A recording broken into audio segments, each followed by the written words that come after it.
nilipata accident nikiwa form 3 but hawakuona hiyo like no, now she can not be able to pursue the dream. Most of the things I do by myself with my legs, and the reason that made me come to this school and not go to a special school is that I needed to feel like I'm not left out. I need to be like others. I'm from Trans Nzoia, Kitale, Trans Nzoia. That's from a place where there was no information or rather awareness about albinism. So it the type of name that people refer to were horrible.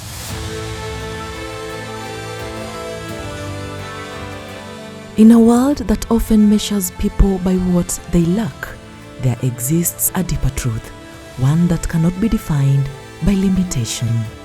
Ability is not always visible. It is felt in resilience, in courage, in the quiet determination to rise each day. This is the story of those who are not disabled, but able differently. For too long, society has focused on weaknesses instead of strength. It has spoken of barriers more than possibilities. Every day, countless individuals rise above expectations placed upon them. They challenge stereotypes not with words alone, but with their lives. They remind us that potential cannot be boxed or underestimated.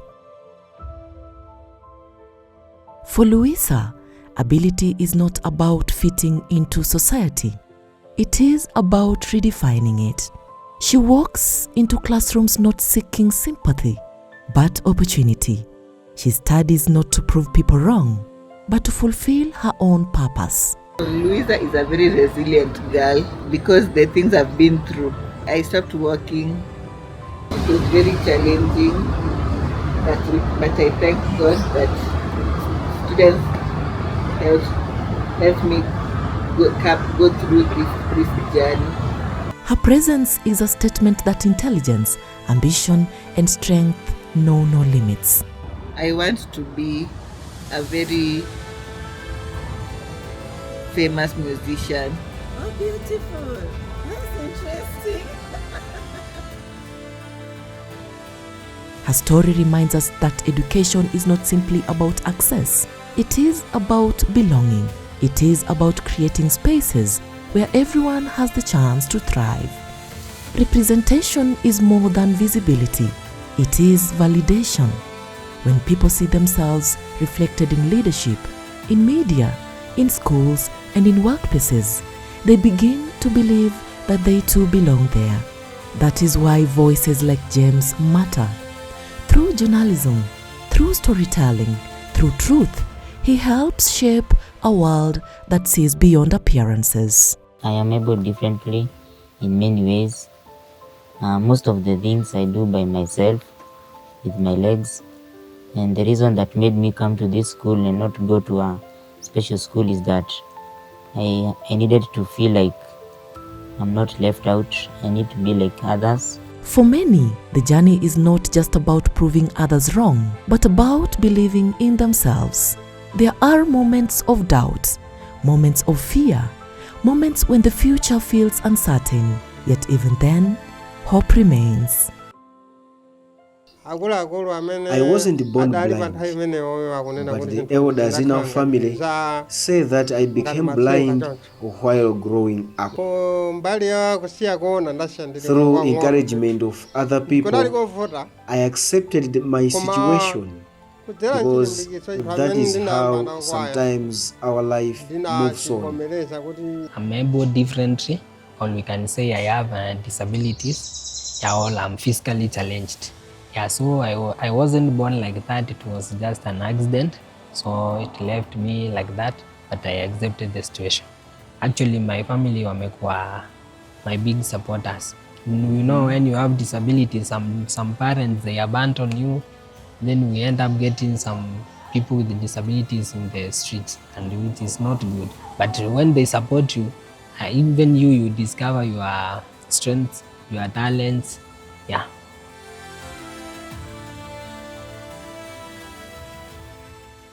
This is an everyday thing for you. Yeah, I'm used to it. Yeah. Nishazoea. Actually sasa watu ndo wana kama nachoka. But for me niko sawa. They don't know that you are keeping physically fit. Yeah. Actually I don't need to go to the gym. I have it on daily basis. Yeah. For Vera, stepping beyond school into the wider world means carrying both dreams and questions. Will there be opportunities? Will there be acceptance? Will there be room to grow? But like so many others, she chooses courage over fear. I am physically challenged where my hands are amputated. The left hand, I have only a thumb. I wasn't born with a disability, so I acquired it from an accident.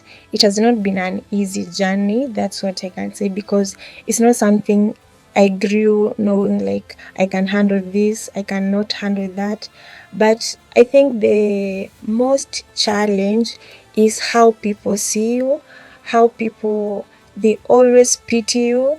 Whenever they see you, wako zile za uye, that uye thing is very, very bad. You feel like they have dragged you there from your, maybe your healing journey, you know. So ikifika maybe una interact na mtu or is the first time someone anakupata, ako zile za kwaje, like they seem like, okay, they assume you need help every time. They don't want you to try something new. Behind every journey, there are hands that support, hearts that believe, and love that endures. They give time, energy, and compassion. They celebrate small victories that others may overlook. Most of the time, I used to feed him. He cannot feed himself. I chip in to make sure I feed him until he gets satisfied. We usually have our classes in the evening.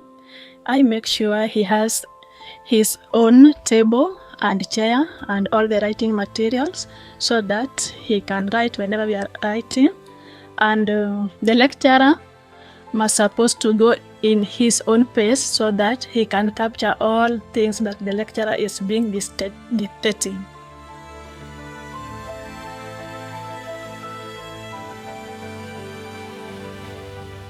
Wewe kama Mark, unamsaidiaje huyu kijana James ambaye ana ulemavu wa mkono?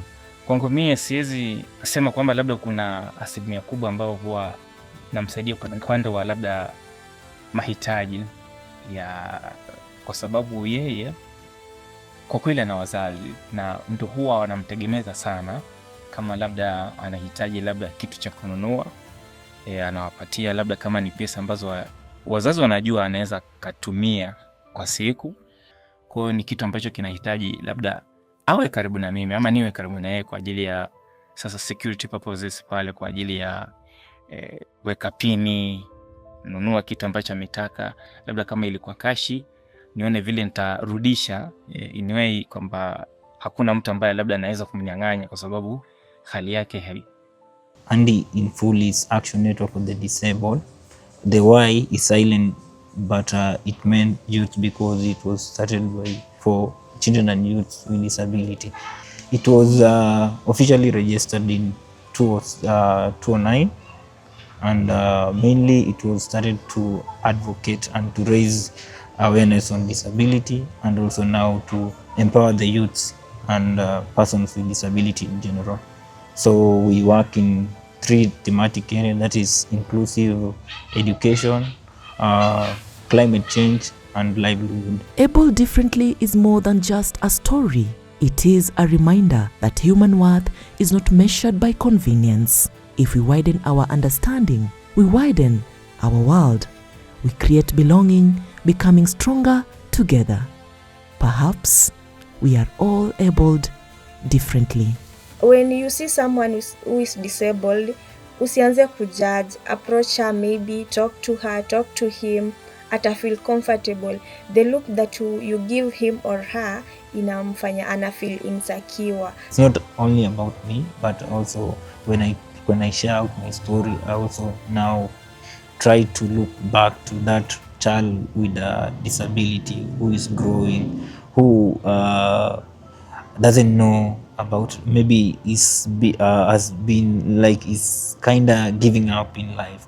But I want to now them also to see, oh, if Meshach is a person with disability, with albinism, and he has been able to achieve this, I can also achieve. So I try to share my story to also inspire other person with disability. My most memorable moment in this journey, that I normally have a slogan that I tell myself, that I am not disabled, I'm able differently, and I am like others, and I am more than a conqueror. With those who are able differently, usijifiche. That is the worst thing you can do for yourself. Toka pale nje, wacha watu wakuone, wacha watu wazoe kukuona venye uko.